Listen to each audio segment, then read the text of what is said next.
Most people think lower interest rates are good for the economy, and on the surface, that sounds right.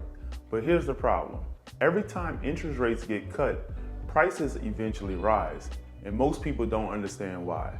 I've spent years in lending, real estate, and capital markets watching this play out in real time. I've seen what cheap money does to housing, assets, and everyday costs, not from a textbook, but from the deal side. In this video, I'm going to explain why cutting interest rates is inflationary, using simple examples, no politics, no economic jargon, and by the end of this video, you will understand exactly how rate cuts quietly make life more expensive even when they're sold as help. First, I'll explain what inspired this video.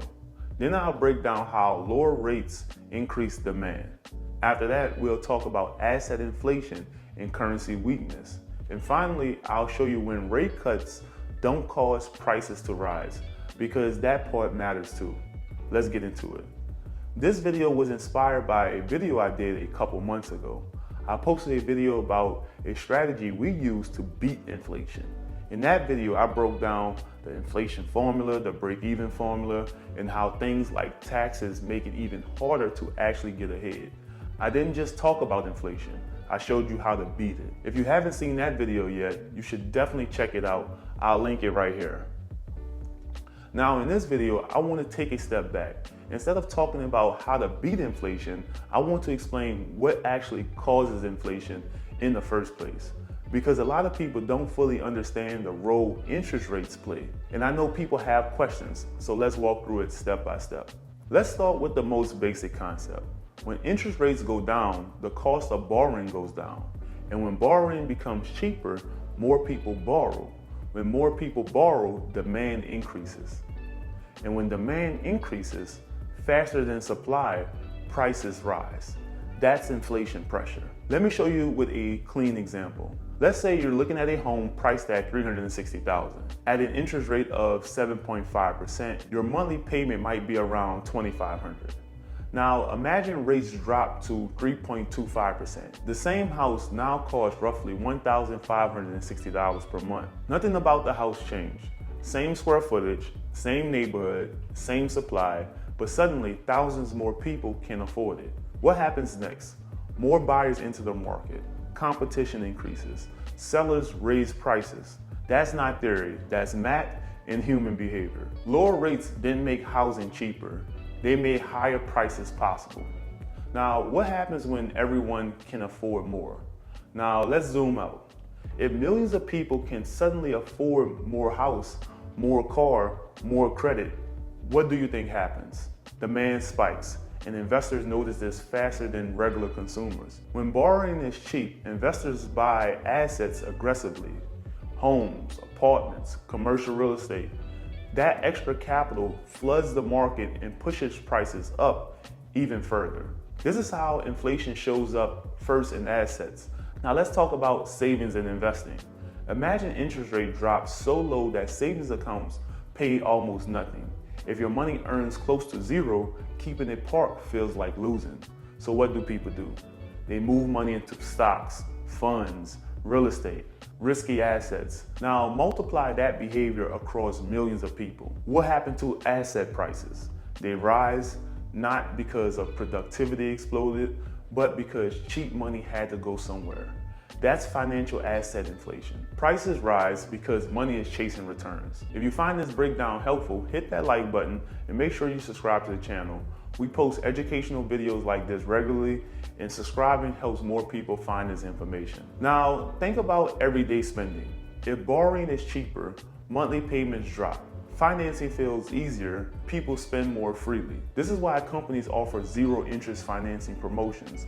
They're not doing it to help you. They're doing it because lower borrowing costs increase demand. And when demand rises, prices follow. That's inflation pressure again. Now, let me be very clear about something.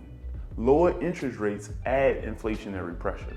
They do not guarantee prices will rise. This distinction matters. Let me give you two scenarios. Scenario number one, small rate cut. If interest rates are cut slightly, say 0.25%, that impact is usually small. Borrowers become marginally cheaper, demand increases slightly, prices may not move much at all. This is why not every rate cut causes visible inflation. The pressure exists, but it may be minimal. Scenario 2, big rate cut plus economic damage. Now imagine rates are cut significantly, but at the same time the economy enters a deep recession. People lose jobs, spending collapses, demand drops. In that case, you have two forces fighting. Rate cuts pushing inflation, economic contraction pulling prices down. If the downturn is severe enough, prices can still fall. That doesn't mean rate cuts weren't inflationary. It means that we're overpowered by deflationary forces. Here's the part most people miss. Interest rates also affect the value of the dollar. Higher interest rates tend to strengthen a currency. Lower interest rates tend to weaken it. Why? Because global capital chases yields. When rates fall, fewer investors want to hold that currency. Now here's why that matters. If the dollar weakens, imports become more expensive. Let me make this simple. Imagine traveling overseas. When the dollar is strong, your money goes further. When the dollar is weakened, the same purchase costs more. Now apply that logic to energy, electronics, food, manufacturing. If imports cost more, companies pass those costs on. That's inflation again. Now here's another important clarification. Currencies are relative. If the US cut rates but other countries cut more, the dollar might not weaken, or it could even strengthen. In that case, import prices may not rise. So again, lower rates add inflationary pressure. They don't operate in isolation, but the pressure still exists. So let's summarize. Cutting interest rates make borrowing cheaper, increase demand, pushes up asset prices, encourage spending, weaken currency value, raises import costs. That's why economists say rate cuts are inflationary. Not because prices always rise immediately, but because the pressure builds. Understanding this helps you make better financial decisions, it helps you to stop being surprised, and it helps you position instead of react. If you have questions, leave them in the comments. I do read them, and many of our videos come directly from those questions. If this helped you, subscribe to the channel, and if you want to learn how we personally approach inflation, make sure you check out that other video I mentioned. Thanks for watching.